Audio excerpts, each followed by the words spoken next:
ঈদের আজকে চতুর্থ দিন, একদিনও বাহিরে বের হই নাই। আর তার জন্য আমার হাজব্যান্ড বলল যে আজকে চলো বাহির থেকে একটু ঘুরে আসি। আর এর জন্যই আমি আর আমার বোন রেডি হয়ে নিয়েছিলাম।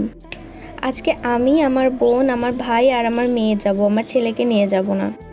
কারণ কিছুদিন ধরে অনেক গরম পড়তেছে, তো এর মধ্যে ওকে নিয়ে গেলে ও আরাম পাবে না। তো তারপরে আমরা বাহিরে বের হয়ে যাই। আমার হাজব্যান্ড, আমার মেয়ে আর আমার ভাই মোটর সাইকেলে করে যাবে, কারণ এত মানুষ তো মোটর সাইকেলে আটবে না। তো তারপরে আমরা রাস্তায় চলে আসি একটা গাড়ির জন্য ওয়েট করতেছিলাম। অনেকটাই রাত হয়ে যাচ্ছিল, তার জন্য গাড়িও পাচ্ছিলাম না সহজে। তো তারপরে আমি আর আমার বোন একটা গাড়িতে উঠে পড়ি, আর আমার হাজব্যান্ড, আমার মেয়ে আর আমার ভাই আমাদের পিছে আসছিল। তো তারপরে এই তো আমরা বাজারে চলে আসি। আর এটা হলো আমাদের পুরাতন সিনেমা হল, যেটা এখন কনভেনশন হল করেছে। তো তারপরে আমরা চলে আসি দয়রামপুর ফুড মার্কেটে, যেটা সম্পূর্ণই নতুন করেছে মার্কেটটা। তো তারপরে আমরা এখানে একটা ফুচকার দোকানে চলে আসি। এখানে এসে ফুচকা আর চটপটি অর্ডার দেই।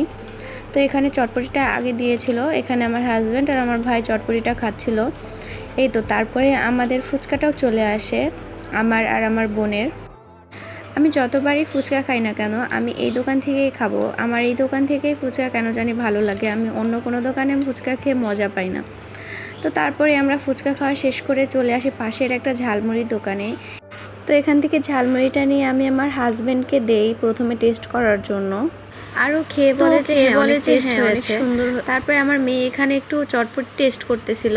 তো ওর মুখের অবস্থাটা দেখেন, ওর একদমই ভালো লাগে নাই, ও এটা একদমই পছন্দ করে নাই।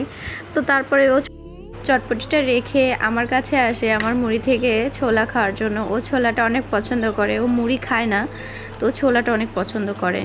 তো এখান থেকে ও ছোলা বেছে বেছে খাচ্ছিল, আর বলতেছিল যে হ্যাঁ আম্মু খুব টেস্ট হয়েছে, ও দেখাচ্ছিল। তো এখান থেকে আমরা মুড়ি টুড়ি খেয়ে তারপরে আমরা এখানে পার্সেল করে নিয়েছিলাম ফুচকাটা, আর এখানে এসে মুড়িটাও পার্সেল করে নিচ্ছিলাম আমার আম্মুর জন্য আর আব্বুর জন্য। আর তারপরে আমরা এখান থেকে বেরিয়ে যাই। বের হয়ে এসে আমরা এখানে একটা কেকের দোকানে আসি। অনেক দিন ধরে আমার মেয়ে একটু কেক খেতে চাচ্ছিল, ও সবসময় বলে যে বার্থডে কেক খাবে।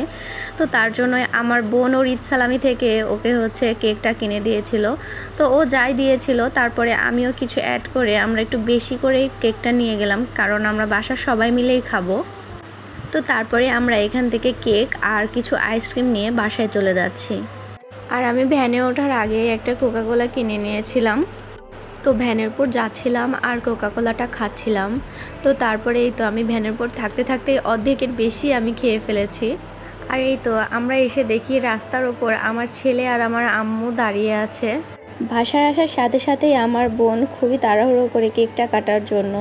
আর বাজার থেকে আসার সময়ই আমার মেয়ে রাস্তায় ঘুমিয়ে যায়। তো তার জন্য একবার ভেবেছিলাম যে সকালে কেকটা কাটবো, কিন্তু আমার বোন আর ভাই একদমই থামতে দিচ্ছিল না, তার জন্য আমি ওদের কেটে দিচ্ছিলাম কেকটা।